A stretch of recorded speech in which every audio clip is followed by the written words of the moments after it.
नमस्ते।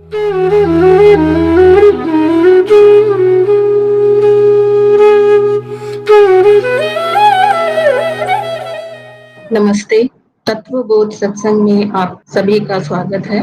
इस सत्संग में हम आपके द्वारा पूछे हुए प्रश्नों पर चर्चा करते हैं और उसके अतिरिक्त किसी विषय पर आप विचार व्यक्त करना चाहते हैं या बात करना चाहते हैं तो हम उस पर चर्चा करते हैं। योग का प्रश्न आया है, साक्षी भाव लगातार कैसे बनाए रखें?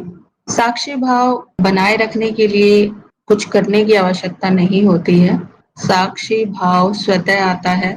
जब ज्ञान होता है उसके परिणाम स्वरूप साक्षी भाव स्वतः ही आता है और ज्ञान में स्थिति को बनाए रखना हम कह सकते हैं ज्यादा महत्वपूर्ण है। या जो ज्ञान प्राप्त हुआ है उस ज्ञान का स्मरण यदि लगातार रहता है तो साक्षी भाव का लगातार बना रहना संभव है। पर ज्ञान होने के बाद भी ये देखने में आता है साक्षी भाव जब आवश्यक होता है, जब उसकी आवश्यकता होती है वो भाव आ जाता है, लेकिन संसार में व्यवहार करने के लिए लगातार साक्षी भाव का बना रहना भी आवश्यक नहीं है, क्योंकि संसार में व्यवहार करने के लिए आपको हमेशा साक्षी भाव की आवश्यकता नहीं है। बहुत सारी परिस्थितियां ऐसी होती हैं जहां भावनाओं का प्रयोग करना होता है, आपको क्रोध भी करने की आवश्यकता होती है। जैसे उत्तरजीविता के लिए जीव अपनी सुरक्षा के लिए कोई प्रतिक्रिया करता है तो वो स्वतः होने वाली कई प्रतिक्रियाएं होती हैं, वो वहां पर साक्षी भाव की आवश्यकता नहीं है। तो लगातार साक्षी भाव का बनाए रखने का कोई अधिक लाभ नहीं है, परंतु जहां पर साक्षी भाव की आवश्यकता है वो स्वतः आ जाए, ऐसी स्थिति अवश्य होनी चाहिए एक साधक की। ज्ञान में वो स्थिति होनी चाहिए कि साक्षी भाव स्वतः आ जाए। जो आवश्यक कर्म है या आवश्यक प्रतिक्रिया है केवल वही हो और वो साक्षी भाव होने पर ही होती है। अन्यथा एक मशीन की तरह व्यक्ति व्यवहार करता है, हर बात पर प्रतिक्रिया करता है। क्रोध हुआ या द्वेष हुआ या और अनावश्यक प्रतिक्रियाएं हैं जो कि कुछ चित्त वृत्ति के कारण स्वतः लगातार होती रहती हैं, लेकिन हर समय आवश्यक भी नहीं होती हैं। कुछ परिस्थितियों में क्रोध का करना आवश्यक होता है या फिर और कई प्रतिक्रियाएं होती हैं जो आवश्यक होती हैं, सुनने में नकारात्मक लगती हैं, लेकिन कई परिस्थितियों में प्रतिक्रिया करना आवश्यक होता है। परंतु अधिकतर ये देखा जाता है प्रतिक्रिया की आवश्यकता नहीं होती है, अनावश्यक होती है। तो ऐसे में साक्षी भाव का लाभ रहता है, या कहें कि जब ज्ञान आपको है, उसमें स्थिति है आपकी, आपको स्मरण है ज्ञान का, तो स्वतः ही अनावश्यक कर्म नहीं होते हैं या अनावश्यक प्रतिक्रिया नहीं होती है। तो उसके लिए कुछ करने की आवश्यकता नहीं होती है। ज्ञान आपका आत्मसात होना चाहिए, आपको स्मरण रहना चाहिए ज्ञान का, ये अधिक आवश्यक है। साक्षी भाव वैसे तो हम कहते हैं कि इस भाव को लाने के लिए कुछ करने की आवश्यकता नहीं होती है, यह भाव स्वतः ही आता है। साक्षी भाव भी एक चित्त वृत्ति है, ज्ञान होने के बाद अपने आप ही ये भाव आता है। लेकिन शुरुआत में जब ज्ञान होता है तो ज्ञान में स्थिति को बनाए रखने के लिए, चित्त को अनुशासित करने के लिए समावेशी ध्यान शुरुआत में उसका अभ्यास किया जा सकता है, ध्यान किया जा सकता है, जिससे जो ज्ञान है उसका विस्मरण ना हो और साक्षी भाव जब आवश्यक हो वो भाव आ जाए। परंतु समय के साथ आप देखेंगे जैसे जैसे साधक की प्रगति होती जाती है, साक्षी भाव स्वतः प्रकट होने लगता है जब कभी भी उसकी आवश्यकता होती है। योग का प्रश्न है, क्या साक्षी भाव लगातार रखने से कभी ऐसा होगा कि चित्त की अवस्थाओं पर नियंत्रण होगा? साक्षी भाव अगर अधिक समय तक बना रहता है एक साधक में, साधक की प्रगति इस स्तर तक हो गई है कि उसमें अधिक समय तक बना रहे साक्षी भाव, तो चित्त की बहुत सी वृत्तियों पर नियंत्रण आ जाता है, स्वतः ही नियंत्रण आता है, कुछ करने की आवश्यकता नहीं होती है। जैसे अभी मैंने कहा कि साक्षी भाव जब होता है तो अनावश्यक कर्म नहीं होते हैं, तो वहां पर चित्त की जो यंत्रवत चलने वाली क्रियाएं होती हैं, प्रतिक्रियाएं होती हैं, उन पर कुछ सीमा तक नियंत्रण आता है, परंतु चित्त की अवस्थाओं पर नियंत्रण साक्षी भाव से नहीं आता है। साक्षी भाव एक चित्त वृत्ति ही है, ये भाव है। चित्त की अलग-अलग अवस्थाओं पर नियंत्रण के द्वारा नहीं आता है, क्योंकि चित्त की अवस्थाओं का परिवर्तन बहुत ही महत्वपूर्ण होता है एक जीव के लिए। परिवर्तन हम इसलिए कहते हैं क्योंकि वहाँ पर साक्षी भाव नहीं होता है, तो जीव में इन अवस्थाओं में अलग-अलग तरह के अनुभव होते हैं। जैसे जागृत अवस्था के अनुभव होते हैं, वो स्वप्नावस्था के अनुभवों से बिल्कुल अलग होते हैं, और निद्रावस्था के अनुभव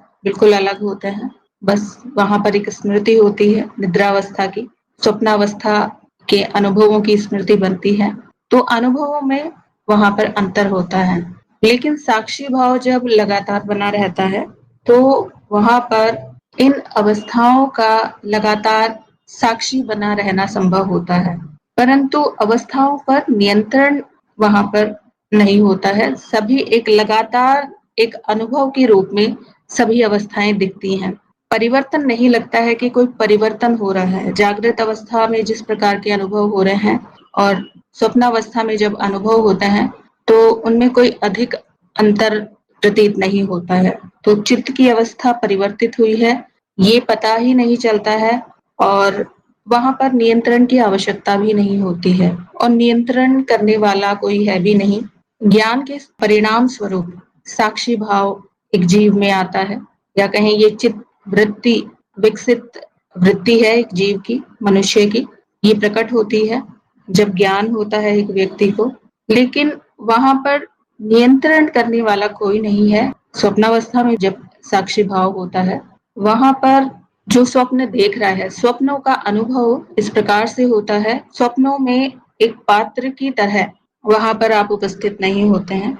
जब कोई स्वप्न देखा जाता है, उसमें कोई घटना को दिखती है, उसमें कई पात्र आपको दिखते हैं, उनमें से कोई एक पात्र आप स्वयं बन जाते हैं, और वो घटना क्रम चलता है, और जब जागृत अवस्था में आप आते हैं, जागृति आती है, तो उसकी स्मृति रहती है, और आपको पता चलता है कि वहां पर मैं उस पात्र के रूप में था, या उस घटनाक्रम में इस रूप में था।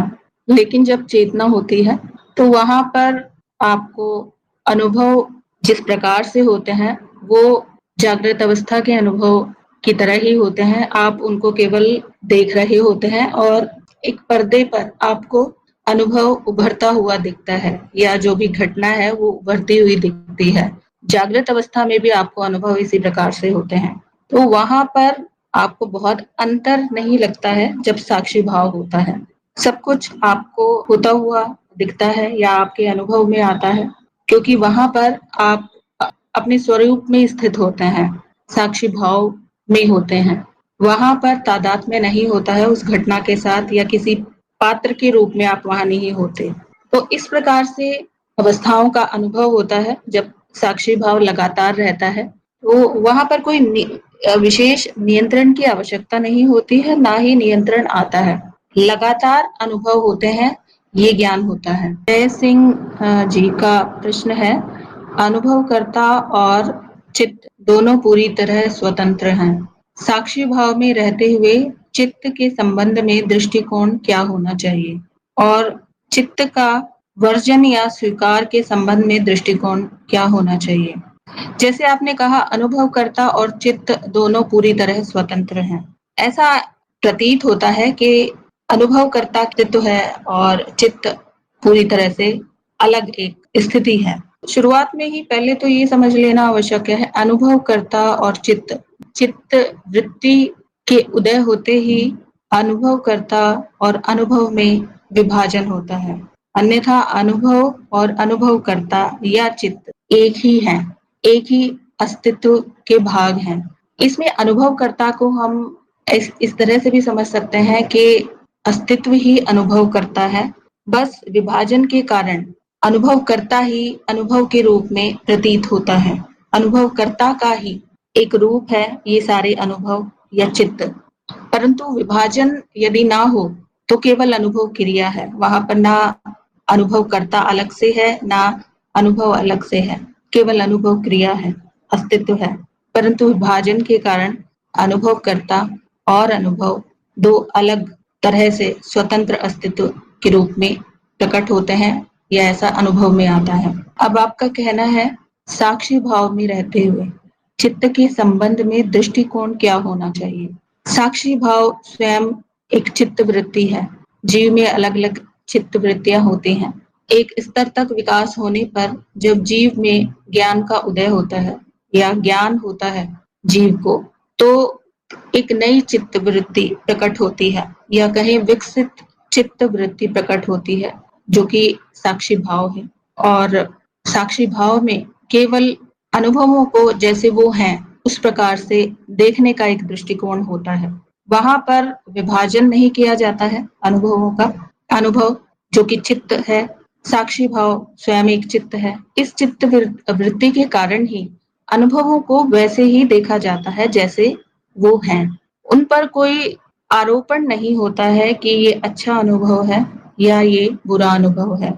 वहां पर केवल होने का भाव होता है। तो ना तो चित्त का वर्जन होता है वहां पर, ना ही स्वीकार वहां पर होता है, क्योंकि वो ऐसी स्थिति नहीं है जहां पर एक आप विश्लेषण करें, एक दृष्टिकोण बनाएं कि इस चित्त वृत्ति में ये चल रहा है या ये चित्त वृत्ति अच्छी है या बुरी है, इसको स्वीकार किया जाना चाहिए या इसका वर्जन किया जाना चाहिए।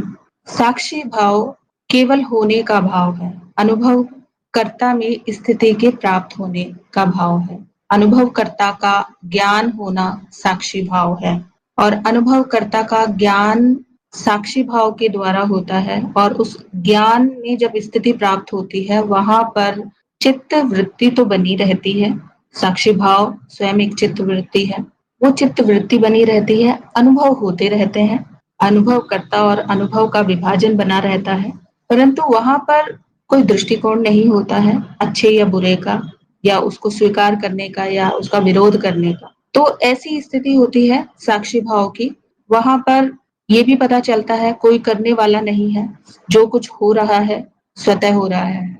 और ऐसा इसलिए होता है क्योंकि साक्षी भाव जब नहीं होता है, इससे पहले जीव की जो स्थिति होती है पूर्ण रूप से वो अहम भाव के कारण, अहम भाव भी चित्त वृत्ति ही है, उस चित्त वृत्ति के कारण अनुभवों का स्वीकार करना या फिर उनका अच्छे बुरे में विभाजन करना, इस तरह के दृष्टिकोण होते हैं, पर वो अहम के कारण होते हैं। लेकिन जब साक्षी भाव में स्थिति प्राप्त होती है, वहां अहम की जो स्थिति है वो अनुभवकर्ता पर होती है, किसी अनुभव पर नहीं होती है, किसी भाव पर नहीं होती है। सांसारिक अनुभवों में जो भावनात्मक अनुभव होते हैं या और तरह के जो अनुभव होते हैं, उन पर स्थिति ना होने के कारण जहां उसकी स्थिति होनी चाहिए वहां पर होती है।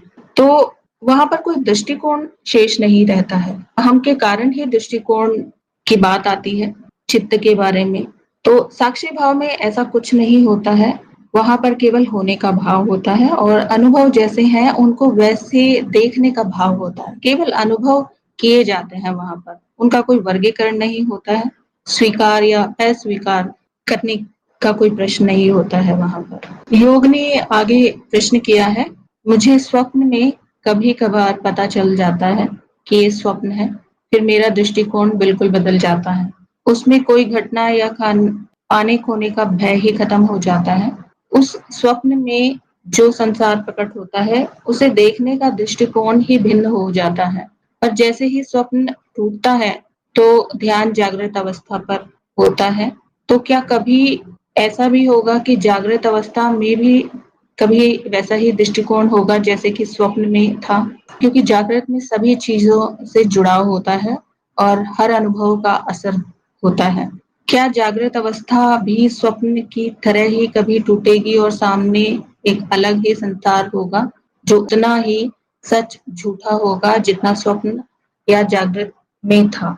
आपका ये जो अनुभव है कि स्वप्नावस्था में जब साक्षी भाव होता है तो वहां पर अपने होने का ज्ञान रहता है कि मैं अनुभव करता हूँ, मुझे अनुभव हो रहे हैं और एक पर्दे पर चलचित्र की तरह घटनाएं चल रही होती हैं और आपको पता होता है कि इनसे मेरा कोई संबंध नहीं है इन घटनाओं से। वो स्मृतियां होती हैं जीव की, जो एक पर्दे पर उभर रही होती हैं। तो वहां दुख सुख या कोई भी प्रभाव उन घटनाओं का नहीं होता है। ऐसा ही अनुभव होता है स्वप्नावस्था में। लेकिन जैसे जागृत अवस्था की आपने बात की, जागृत अवस्था में क्योंकि स्वप्नावस्था जो नियम है उसी प्रकार के नियम जागृत अवस्था में भी काम कर रहे होते हैं, लेकिन उसके अतिरिक्त और भी बहुत से नियम होते हैं जो जागृत अवस्था में काम करते हैं, या जिनके आधार पर एक अनुभव आपके सामने प्रकट होता है। वहां पर आपकी स्मृति तो होती ही है, या कहीं जीव की स्मृति तो होती ही है, वहां पर विश्व स्मृति भी होती है। और सारी बहुत सी घटनाएं या जो बाकी जीव हैं उन सबकी स्मृतियों का मिला जुला एक घटनाक्रम जीव की आंखों के सामने प्रकट होता है। तो वो अनुभव अधिक स्थूल और बहुत अधिक प्रभाव डालने वाला होता है जीव की चित्त पर या उसके मन पर। लेकिन जैसा कि आपने पूछा कि जागृत अवस्था में भी क्या ऐसा हो सकता है, तो ऐसी अवस्था आती है, ये मैं अपने अनुभव से कह सकती हूँ।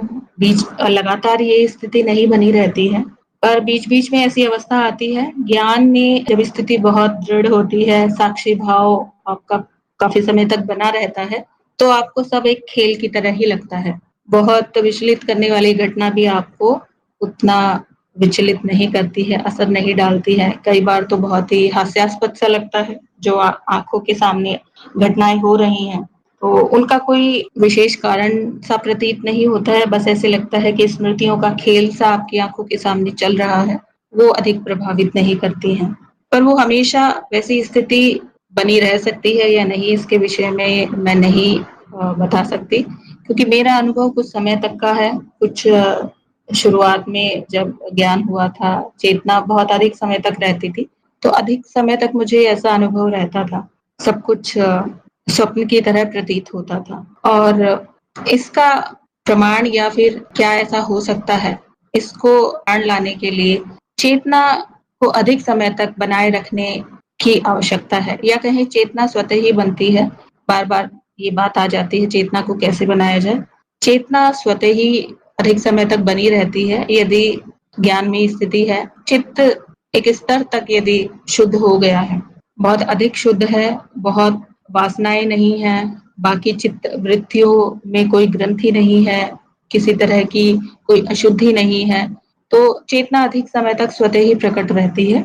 और जागृत अवस्था के जो अनुभव है वो आपको इसी प्रकार से प्रतीत होते हैं। तो बिल्कुल ये अवस्था होती है, आती है, बहुत लोगों में आते हैं। और उसमें एक अनुभव और बताना चाहूंगी, वहां पर आपकी नई स्मृतियां भी नहीं बनती हैं।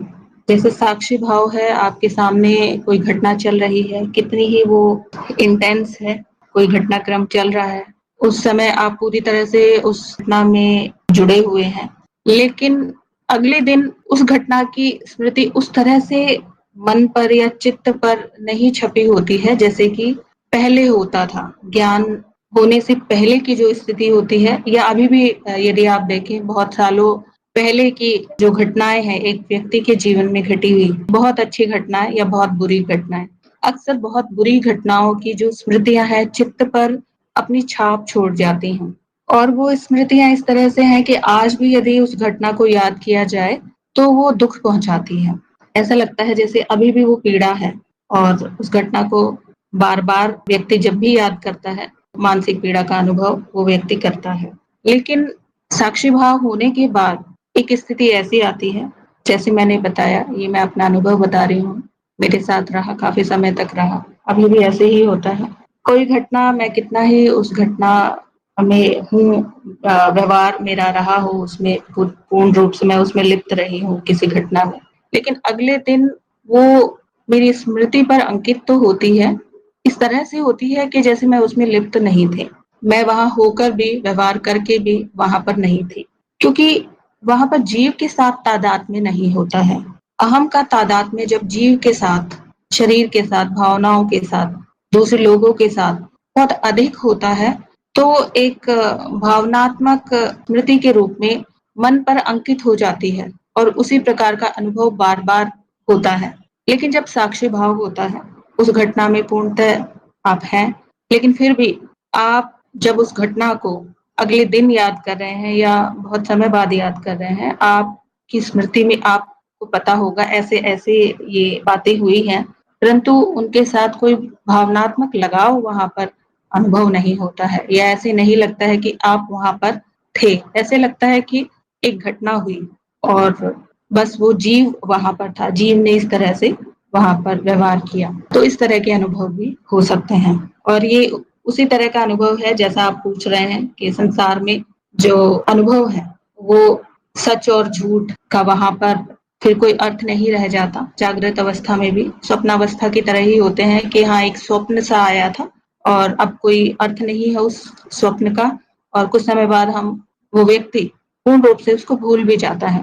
तो इससे एक लाभ ये होता है कि नई स्मृतियां नहीं बनती हैं जीव में साक्षी भाव होने पर और दोबारा से अभिव्यक्त व्यक्ति के रूप में अभिव्यक्त होने की संभावना वहां पर नष्ट हो जाती है क्योंकि जीव में जब तक जीवन है अनुभव होते रहेंगे, अनुभव से जो स्मृति है संचित होती रहेंगी और उन स्मृतियों के कारण ही एक व्यक्ति या वो स्मृतियां ही प्रकट होती हैं और जब स्मृतियां ही बहुत कम होंगी या नहीं होंगी तो ये संभावना वहां पर नष्ट हो जाती है कि फिर से वो स्मृतियां प्रकट हो। अनुभव सभी रहेंगे लेकिन उनकी स्मृतियां नहीं बनेंगी और फिर से वो प्रकट भी नहीं होंगी। शेर बिश ने पूछा है, नाद से अनुभव कैसे बनता है? अनुभव भी एक नाद ही है लेकिन जटिल नाद है। जब नाद हम कहते हैं तो सरल नाद की बात करते हैं, परंतु जो कुछ भी है वो नाद ही है। चित्त में जो कुछ भी है अनुभव के रूप में प्रकट हो रहा है वो सब नाद ही है और एक सरल नाद में विभिन्न प्रक्रियाओं के द्वारा जब जटिलता आती है उस जटिलता के कारण या जटिल नाद के कारण एक जीव को जो अनुभव होते हैं या जीव के द्वारा जो अनुभव किए जाते हैं वो उस जीव शरीर पर उपस्थित इंद्रियों के कारण अनुभव होते हैं। जीव के सामने जो प्रकट है वो विभिन्न प्रकार के नाद हैं, अलग अलग जटिलता के रूप में वो प्रकट है। कुछ सरल है, कुछ थोड़े जटिल है, कुछ जटिलतम है। केवल परिवर्तन के रूप में जीव के समक्ष संसार प्रकट है या अनुभव प्रकट है। लेकिन अनुभव कैसे बनता है? अनुभव बनता है इंद्रियों के साथ नाद की प्रतिक्रिया के परिणाम स्वरूप। जब जीव के शरीर पर उपस्थित बाह्य इंद्रियां नाद से प्रतिक्रिया करती हैं तो जीव की पहले से जो स्मृति है उस स्मृति के साथ उस स्मृति के अनुरूप एक अनुभव बनता है। बाहर अनुभव नहीं है, बाहर केवल परिवर्तन है। उस परिवर्तन और इंद्रियों की प्रतिक्रिया से एक ही प्रकार का नाद या एक ही प्रकार का परिवर्तन दो अलग अलग जीवों में एक ही प्रकार के अनुभव ही देता है या अनुभव को नहीं प्रकट करता है। वो दो व्यक्तियों की अलग अलग स्मृतियों में अगर बहुत भिन्नता है तो एक परिवर्तन दोनों जीवों को बहुत अलग तरह से अनुभव हो सकता है। तो यहाँ पर अनुभव कैसे बनता है या अनुभव एक जीव कैसे करता है, इसमें तीन मुख्य चीजें हम कह सकते हैं सम्मिलित है। एक तो नाद है, परिवर्तन है, परिवर्तन के अतिरिक्त कुछ नहीं है और फिर इंद्रियां हैं, इंद्रियों का होना बहुत आवश्यक है। यदि परिवर्तन है और इंद्रियां नहीं है तो कोई अनुभव नहीं होगा और यदि परिवर्तन है या नाद है और इंद्रियां भी हैं, इनके बाद भी यदि स्मृति नहीं है तो भी अनुभव नहीं होगा। स्मृति का होना भी आवश्यक है। पहले से जीव में किस प्रकार की स्मृतियां हैं उसी के अनुरूप उस जीव को उस व्यक्ति को अनुभव होता है। कोई विशेष प्रकार की प्रक्रिया नहीं है। अगर अनुभव की हम कहें बनने की कोई प्रक्रिया की बात करें तो कोई विशेष ऐसी प्रक्रिया नहीं है, लेकिन इसी प्रकार से हम इसकी व्याख्या कर सकते हैं कि ऐसा ही होता प्रतीत होता है। एक और नाद है, परिवर्तन है, इंद्रियों के साथ उसकी प्रतिक्रिया है और जो जीव में पहले से स्मृति है उसके अनुरूप एक अनुभव बनता है और अनुभव कर्ता के द्वारा वो अनुभव किया जाता है। आनंद जी का प्रश्न है, चेतना का बार बार चले जाने का कारण चित्त की अशुद्धि। जी, चित्त की अशुद्धि के कारण ही या अज्ञान के कारण चेतना का बार बार चले जाना संभव हो सकता है और चेतना वैसे भी पूरा समय नहीं बनी रहती है ज्ञान होने के बाद भी, और उसकी आवश्यकता भी नहीं होती है, क्योंकि हम कहते हैं कि चेतना जब आवश्यकता है, यदि उतने समय तक भी बनी रहती है एक जीव में, तो लाभकारी है, क्योंकि वहां पर फिर अनावश्यक कर्म नहीं होते हैं। लेकिन जीव के व्यवहार में बहुत सी घटनाओं में उसको इस प्रकार से व्यवहार करना होता है जहां जीव को चेतना की आवश्यकता नहीं होती है। तो हर समय चेतना की आवश्यकता भी नहीं है। जो ज्ञान मिला है उस जीव को, उसका विस्मरण होने पर फिर से पुरानी चित्त वृत्तियां, जो कि यंत्रवत पहले चला करती थी, उसी प्रकार से जीव का व्यवहार हो जाता है। लेकिन कुछ चित्त वृत्तियां आवश्यक होती हैं, और वहां पर चेतना की फिर आवश्यकता भी नहीं होती है। कुछ कर्म ऐसे होते हैं चेतना की आवश्यकता नहीं होती, केवल वहां पर उन कर्मों के होते हुए अनुभवकर्ता में स्थिति यदि प्राप्त है, चेतना है, तो केवल उन अनुभवों का साक्षी होना ही अधिक महत्वपूर्ण है। परंतु यदि आवश्यकता के समय भी चेतना नहीं है, तो फिर एक साधक को ये प्रयास करना चाहिए कि उसकी ज्ञान में स्थिति बनी रहे। ज्ञान होने के बाद केवल ज्ञान का स्मरण ही बनाए रखना होता है, और इसी एक बात से सारी बातें जुड़ी हैं। जब ज्ञान का स्मरण बना रहता है, तो चित्त में यदि अशुद्धियां हैं भी, वो अशुद्धियां अपने आप दूर होती जाती हैं। और जैसे जैसे चित्त का शुद्धिकरण होता जाता है, अज्ञान का भी नाश होता जाता है, और चेतना अपने आप ही अधिक समय तक बनी रहती है। तो ये कारण कहा जा सकता है। आनंद जी का प्रश्न आया है, नाद रचना क्या है? नाद रचनाएं पराभौतिक और परामानसिक रचनाएं हैं। ये रचनाएं पराभौतिक इसलिए कहा गया है क्योंकि भौतिक संरचनाएं हैं, उनसे परे है ये। और परामानसिक रचनाएं हैं। सरलतम नाद को हम दो अवस्थाओं में परिवर्तन के रूप में परिभाषित करते हैं। जब एक नाद दो अवस्थाओं में परिवर्तित होता है, वो सरल नाद है। और वही नाद, वही परिवर्तन जब अलग अलग तरह की प्रक्रियाओं से होते हुए जटिल नाद में परिवर्तित होता है, तो वो स्थूल अनुभवों के रूप में प्रकट होता है, लेकिन सरल नाद का अनुभव नहीं होता है। जो सरलतम नाद हम कहते हैं, दो अवस्थाओं में परिवर्तन होता है जिसका, उसका अनुभव हमें नहीं होता है, बल्कि उस सरल नाद के जटिल रूप का अनुभव होता है एक जीव के द्वारा। योग का प्रश्न आया है, चक्रों का जो मॉडल है, उसमें जो चक्र हैं, वो शरीर के भिन्न भिन्न स्थानों पर दर्शाने का क्या अर्थ है? ज्ञान मार्ग पर चित्त की परतों की मॉडल का अध्ययन हम करते हैं, और चित्त की परतों की मॉडल की तुलना चक्रों के मॉडल से वहां पर की गई है, जो एक ही समान तरीके से व्याख्या वहां पर चित्त की होती है। चक्रों की विशेष स्थितियां बताई गई हैं एक जीव के शरीर में, लेकिन जो चक्रों का मॉडल है, वो योग मार्ग पर अधिक विस्तार से वहां पर बताया गया है। उन चक्रों की स्थिति क्यों है वहां पर, इस विषय में तो मैं नहीं बता सकती, पर ये कुछ केंद्र है जहां पर कुछ विशेष ऊर्जाओं का संचरण होता है, जिसके द्वारा जीव में चित्त की विभिन्न परतों में विभिन्न प्रक्रियाएं होती हैं। लेकिन ये योग मार्ग पर इसका अधिक विस्तार से वर्णन मिलेगा। ज्ञान मार्ग पर चित्त की परतों का जो मॉडल है, वो अधिक संपूर्ण व्याख्या करता है चित्त की, क्योंकि जो चक्र हैं वो केवल 5 या 6 चक्र हैं। उसी के आधार पर बहुत सारी वृत्तियों को एक चक्र से संबंधित कर दिया गया है, एक दूसरे चक्र से और बहुत सारी वृत्तियों को संबंधित कर दिया गया है। लेकिन जो चित्त का मॉडल है, चित्त की परतों का मॉडल है, उसमें बहुत विस्तार से सरलतम नाद से लेकर बहुत ही विकसित चित्त की परत तक उसकी व्याख्या बहुत सरलता से की जा सकती है। और विभिन्न स्थानों पर होने की जो बात आपने कही है, उसके विषय में मुझे अधिक ज्ञान नहीं है। ऐसा मैंने पढ़ा है कि शरीर में कुछ ग्रंथियां होती हैं, कुछ ग्रंथियों के समूह होते हैं, और वो जो शरीर की संरचना के आधार पर मैं ये बता रही हूँ, कहीं मैंने इसके विषय में पढ़ा था, हो सकता है इनका आपस में संबंध हो। जिस प्रकार से योग मार्ग में चक्रों की स्थिति बताई गई है, जिन केंद्रों पर बताई गई है, वहां पर ऐसा पाया गया है कुछ विशेष प्रकार की ग्रंथियां होती हैं, शारीरिक ग्रंथियां, स्थूल ग्रंथियों की मैं बात कर रही हूँ, उन ग्रंथियों से कुछ विशेष प्रकार के रसायन वहाँ पर बनते हैं, उनका स्राव होता है और वो नियंत्रित करते हैं जीव की जो सारी रासायनिक क्रिया प्रतिक्रियाएं हैं या उसके द्वारा जो व्यवहार जीव करता है। तो उन ग्रंथियों में किस प्रकार से शरीर के स्तर पर यदि देखें तो वहाँ वो ग्रंथियां हैं, और यदि योग मार्ग पर इन चक्रों की बात करते हैं तो ये सूक्ष्म चक्र है, इनका कोई स्थूल अस्तित्व नहीं है।